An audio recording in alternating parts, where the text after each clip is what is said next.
Bismillahirrahmanirrahim. Assalamualaikum warahmatullahi wabarakatuh. Alhamdulillahirabbil alamin wassalatu wassalamu ala asrofil anbiya'i wal mursalin wa ala alihi washabihi ajmain.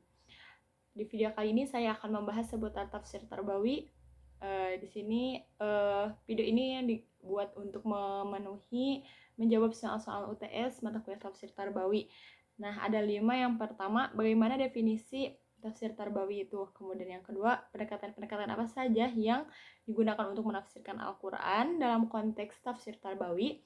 Kemudian yang ketiga, metode-metode apa saja yang digunakan untuk menafsirkan Al-Quran dalam konteks tafsir Tarbawi. Kemudian yang keempat, istilah-istilah apa saja yang ada dalam Al-Quran terkait pendidikan. Dan yang kelima, bagaimana cara atau langkah-langkah menafsirkan Al-Quran dalam konteks tafsir Tarbawi. Kita bahas yang pertama, definisi tafsir Tarbawi. Ini ada 2 kata, ada tafsir, ada tarbawi.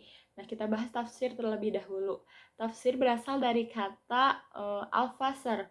Namun ada juga yang mengatakan bahwa tafsir berasal dari kata safaro. Namun menurut pakar ilmu bahasa yaitu Ahmad Ibnu Faris, yang dalam bukunya yang dikutip oleh Quraisy Shihab, bahwa huruf fa sinro ini memiliki makna keterjelasan dan keterbukaan.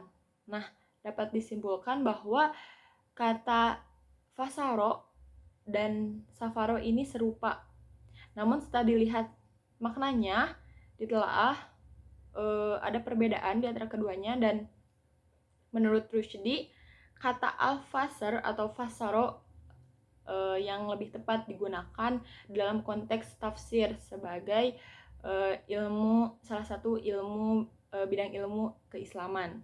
Nah, kemudian secara terminologi banyak ya pendapat-pendapat dari para ulama, dari para tokoh Islam terkait tafsir ini. Namun saya dapat menyimpulkan bahwa tafsir itu yaitu menjelaskan tentang spesifikasi Al-Quran yang baik secara dari segi tujuan, hukum, hikmah, makna, dan yang ada dalam ayat Al-Quran. Nah, kemudian kita lanjut ke kata yang kedua, yaitu tarbawi. Nah, tarbawi ini atau tarbiyah, jika kita lihat atau telusuri dalam Al-Quran, tidak ada secara tertulis tarbiyah gitu. Nah, tidak ditemukan ya, namun dilihat melalui usul lughahnya, yaitu secara bahasa berasal dari kata robba yarbu yang artinya tumbuh, menumbuhkan, meningkatkan. Nah, robba yurobbi, tumbuh, berkembang gitu. Nah, setelah kita lihat dari 2 definisi tadi, tafsir dan tarbawi atau tarbiyah, dapat disimpulkan bahwa tafsir tarbawi itu merupakan suatu tafsir Al-Quran yang menitik beratkan atau memfokuskan pada pembahasan pendidikan, tentang persoalan-persoalan pendidikan atau tarbiyah dengan tujuan untuk membangun peradaban Islam yang sesuai dengan ajaran atau petunjuk yang ada dalam Al-Quran. Nah, namun juga ada yang mengatakan atau mendefinisikan tafsir tarbawi itu atau tafsir tarbiyah adalah suatu bidang ilmu yang ada atau yang dipelajari di perguruan tinggi keislaman atau yang dalam pelajaran pendidikan agama Islam. Namun ya singkatnya, tafsir tarbawi itu tafsir menjelaskan, tarbawi atau tarbiyah itu pendidikan. Jadi tafsir tarbawi yaitu menafsirkan ayat Al-Quran yang memfokuskan atau membahas persoalan-persoalan pendidikan. Baik, kita lanjut yang kedua, yaitu pendekatan-pendekatan apa saja sih yang digunakan dalam konteks tafsir tarbawi. Nah, ada 2, yaitu pendekatan retorik dan juga pendekatan pedagogik. Nah, pendekatan retorik dalam menafsirkan Al-Quran yaitu menggunakan kaidah merangkai dan mengaplikasikan kalimat dalam berkomunikasi untuk menemukan makna dalam ayat Al-Quran. Nah, para mufasir menemukan pesan-pesan yang ada dalam Al-Quran melalui pendekatan retorik ini.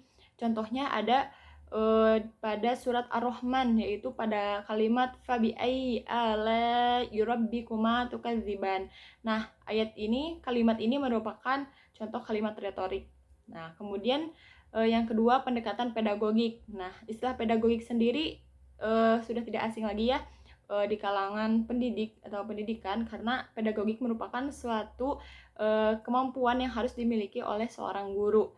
Nah, menafsirkan Al-Quran atau tafsir tarbawi dengan pendekatan pedagogik ini yaitu upaya untuk mengerahkan potensi yang Allah berikan secara maksimal seperti penglihatan, pendengaran, kebudayaan hati. Nah, melalui inilah instrumen-instrumen ini pendekatan pedagogik ini dilakukan untuk menafsirkan ayat Al-Quran gitu. Jadi menafsirkan ayat Al-Quran dengan pendekatan pedagogik ini gitu.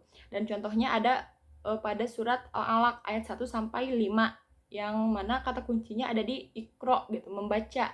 Yang mana pada kata itu kita diharuskan untuk membaca, untuk belajar, untuk membelajarkan peristiwa-peristiwa atau fenomena yang ada di dunia ini ya. Kita lanjut ke metode. Tadi pendekatan sudah ya, bahwa pendekatan ada 2, retorik dan pedagogik. Nah, untuk metode itu ada 4. Ada metode ijmali, ada metode tahlili, ada metode muqaron dan maudu'i. Nah, untuk konteks tafsir tarbawi ini, para mufasir banyak menggunakan metode tahlili dan maudu'i. Nah, dan yang paling sering digunakan atau banyak digunakan para mufasir yaitu metode maudu'i. Metode tahlil ini yaitu analisis ya. Jadi menganalisis secara mendalam, secara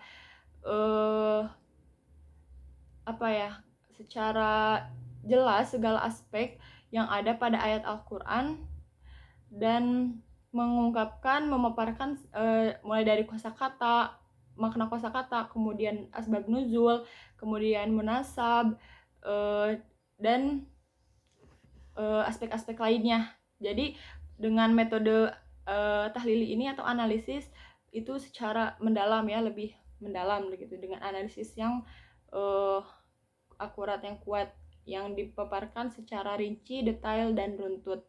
Kemudian yang kedua, metode tematik atau metode maudu'i. Nah, ini yang banyak digunakan para mufasir, yang mana pertama-tama dalam menafsirkan ayat Al-Qur'an kita menentukan dulu tema-tema atau topik yang akan dibahas. Nah, setelah kita menemukan tema atau menentukan tema atau topik yang akan dibahas, kita mencari ayat-ayat atau menghimpun ayat-ayat yang berkaitan dengan tema-tema tersebut. Ya, kemudian dilihat bagaimana asbab nuzulnya, kemudian ya disusun ayat-ayat sesuai asbab nuzulnya. Nah, kemudian setelah itu sama langkah selanjutnya seperti menafsirkan ayat Al-Quran seperti biasanya. Nah, kemudian yang keempat ada istilah-istilah pendidikan. Nah, saya menemukan ada 5, yaitu tarbiyah, ta'lim, tadris, tahdzib, dan ta'dib. Tarbiyah yang tadi ya, tarbiyah seringkali digunakan dalam istilah pendidikan, sudah paling familiar ya. Kemudian ada ta'lim. Ta'lim itu berasal dari kata allama yu'allimu, yang artinya mengajarkan, dan ta'liman sendiri artinya pengajaran. Nah, pembelajaran pada ta'lim ini terkait aktivitas mental seperti berpikir dan latihan akal gitu. Kemudian tadris itu berasal dari kata daros yang artinya pengajaran. Kemudian di tadris ini disiapkan murid. Jadi dalam tadris ini upaya menyiapkan murid untuk dapat membaca, mengkaji, memecahkan, mempelajari sendiri apa yang sebelumnya telah dicontohkan atau dibimbing oleh mudaris gitu. Jadi dipersiapkan agar dapat membaca, mempelajari, mengkaji sendiri gitu tadris ini. Kemudian tahdzib itu pembinaan akhlak, yang mana tujuannya untuk mewujudkan insan muslim yang berhati nurani, bersih, berperilaku baik sesuai ajaran Allah, sesuai apa yang Allah aja ya sesuai dengan ajaran Allah gitu. Kemudian yang selanjutnya ada ta'dib. Nah, ta'dib ini pembinaan dan pengokohan akhlak agar beradab ya, ta'dib agar mempunyai adab gitu. Kemudian bertakwa, beriman, bertakwa tentunya.